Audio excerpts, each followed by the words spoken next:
আসসালামু আলাইকুম। 25শে নভেম্বর কিন্তু ড্যানিশের আর ডোনাটের ক্লাসটা আছে। আশা করি সবাই দেখছেন মোটামুটি। এই ড্যানিশ আর ডোনাটের ক্লাসটা মানে প্রত্যেকটা বাচ্চারা সব কম বেশি সবাই বড় ছোট সবাই আমরা খুব পছন্দ করি। আর এই ড্যানিশগুলো বানায় মিনিমাম 2-3 দিন রাখা যায় আর বাচ্চাদের টিফিনে ইজিলি দেওয়া যায়। আগের দিন বানায় রাখলে টিফিনে দিতে কোনো রকম টেনশন থাকবে না। আর এই ডোনাট তারপরে যে হয়েছে ড্যানিশ প্রত্যেকটা ডো আলাদা আলাদা, মনে করেন না যে সেম ডো, মিনিমাম 3-4টা ডোয়ের রেসিপি শিখতে পারবেন।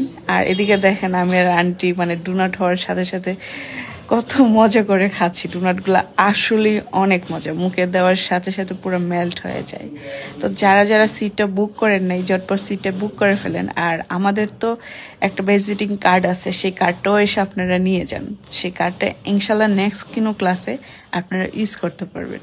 আর এদিকে আমাদের ডোনাট খাওয়া থামতেছি না, একের পর এক ডোনাট খেয়েই যাচ্ছি।